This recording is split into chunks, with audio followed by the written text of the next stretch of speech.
இன்றைய ஆன்மீக தகவல். நாள்தோறும் ஏதோனும் ஒரு நல்ல விஷயத்தை பற்றி பேசிக்கொண்டிருக்கின்றோம். பேசுவது என்பது என்ன? ஒருவருக்கொருவர் உரையாடுகின்றோம் என்றால் அந்த உரையாடல் என்பது ஒருவர் சொல்ல மற்றொருவருக்கு பலன் தருவதாக இருக்க வேண்டும். ஒருவர் கேட்க அது சொல்பவருக்கு பலன் தருவதாக இருக்க வேண்டும். இந்த காலத்திலே செல்போன் வந்துவிட்டது, உலகம் சுருங்கிவிட்டது. எங்கேயோ பேசுவதை இன்றைக்கு நாம் பார்க்கின்றோம். அமெரிக்காவிலே தற்போது பேசிக்கொண்டிருக்கின்றார் என்றால் அதனை நாம் இப்போது நம் செல்போனிலே அப்படியே லைவாக பார்க்கின்றோம். இப்படி இந்த டெக்னாலஜி உயர்வால் நன்மைகள் நிறைய இருக்கின்றது, தீமைகள் இருக்கின்றது என்றாலும் நன்மைகள் நிறைய இருக்கின்றது. இந்த நன்மைகளை நாம் தேடி தேடி தேடி சென்று எடுத்துக்கொள்ள வேண்டும். எப்படி அன்னப்பட்சி நல்லவற்றை தேடி எடுத்துக்கொள்கின்றதோ அதுபோல நாம் நல்லவற்றை தேடி தேடி எடுத்துக்கொள்ள வேண்டும். எறும்பு இருக்கின்றது அல்லவா?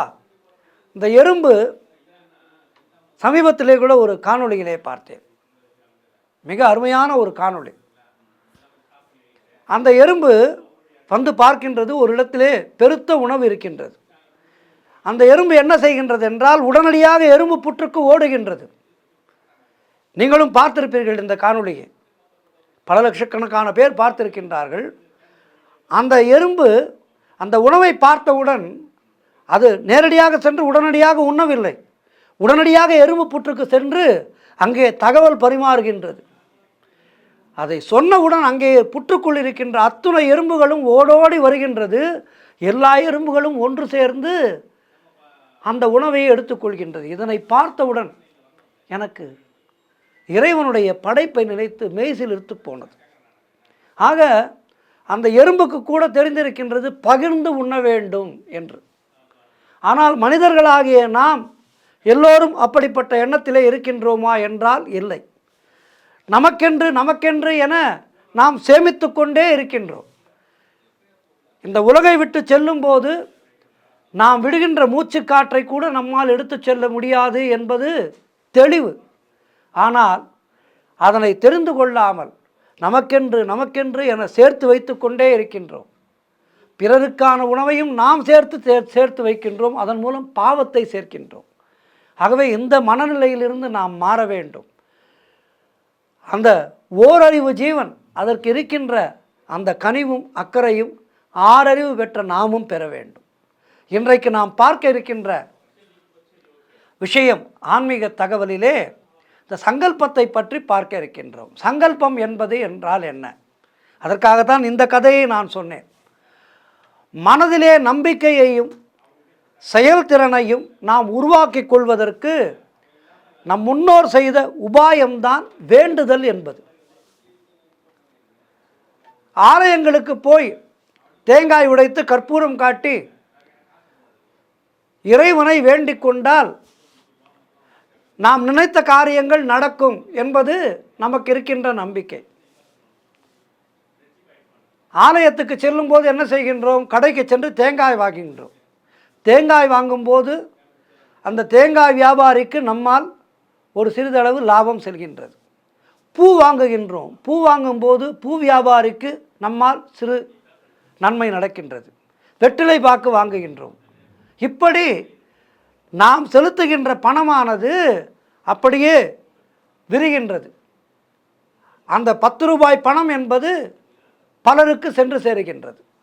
இதுதான் சனாதன தர்மத்தினுடைய ஆணிவேர்.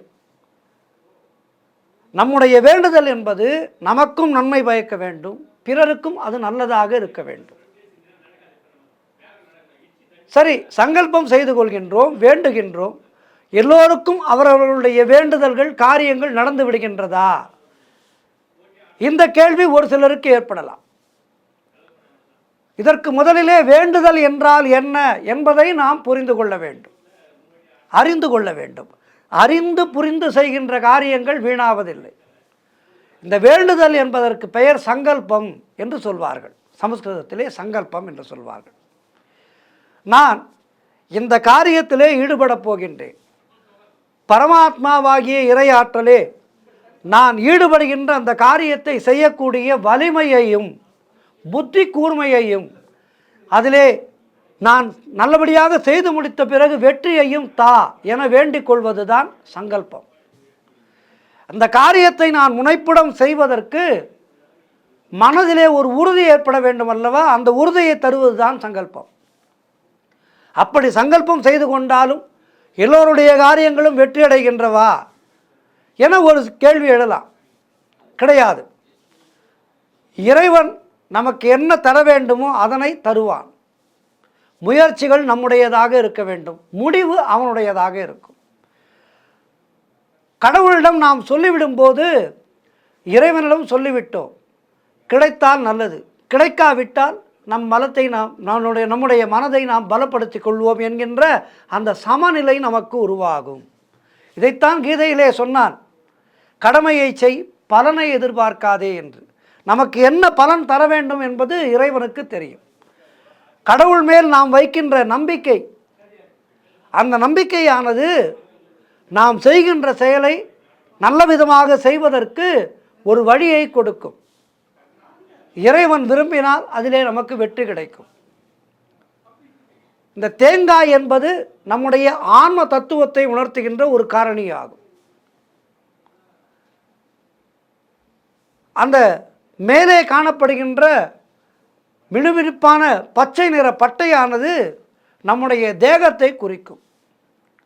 உள்ளே ஒன்றுடன் ஒன்று பின்னிக்கொண்டு காணப்படுகின்ற அந்த நார்களானது நம்முடைய ஆசாபாசங்கள் மற்றும் ஆன்ம தத்துவங்கள், அதனால் ஆன எண்ண மன ஓட்டங்கள் ஆகும். அதையும் தாண்டி உள்ளே கடினமாக காணப்படுகின்ற ஓடு இருக்கின்றதல்லவா, அது நம் ஆழ் மனதிலே உள்ள வினைகள். இதையெல்லாம் தகர்த்தெறிந்து கடந்து உள்ளே போனால் காணப்படுவதுதான் தூய வெள்ளை நிறத்திலே காணப்படுகின்ற இறைவன். அதற்காகத்தான் சங்கல்பத்திலே தேங்காய் உடைத்து இறைவனுக்கு காண்பித்து அதனை இறைவனுக்கு நாம் படைக்கின்றோம்.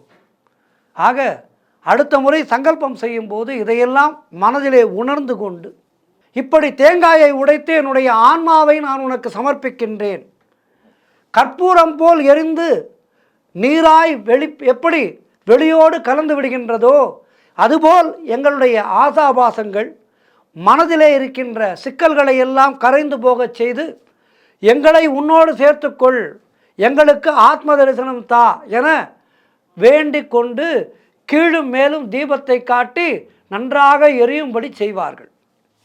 இரு கைகளையும் சேர்த்து வணங்குவதன் தாற்பயமே இந்த இரு கைகளும் இணைவது போல ஜீவாத்மாவான என்னை பரமாத்மாவான உன்னோடு சேர்த்துக்கொள் என்பதே ஆகும்.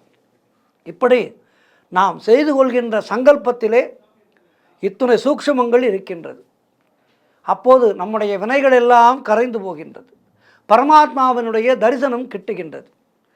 அந்த காலத்திலே விளக்கு ஒளியிலே சரிவரத் தெரியாத மூர்த்தங்கள் கற்பூர ஒளியின் பிரகாசத்திலே நன்கு தெரியும். அப்படி தெரியும் போது அந்த மூர்த்தங்கள் வெளிப்படும். அதன் காரணமாகத்தான் அந்த காலத்திலே கற்பூரத்தை காட்டி இறை தரிசனம் செய்ய வைத்தார்கள். ஆகவே நாம் செய்கின்ற செயல்கள் எல்லாமே ஆத்மார்த்தமானவை, அறிவார்த்தமானவை. இதனையெல்லாம் நாம் புரிந்து கொண்டு நம்முடைய வேண்டுதல்களை செய்யும்போது நமக்கு வெற்றி நிச்சயமாக கிடைக்கின்றது. எல்லோரும் எல்லாம் பெற வேண்டும் என்பதுதான் நம்முடைய தர்மத்தினுடைய மூல காரணம். ஆகவே எல்லோரும் எல்லாம் பெற்று வாழுங்கள், வளமாக வாழுங்கள். சர்வம் கிருஷ்ணார்ப்பணம். நன்றி, வணக்கம்.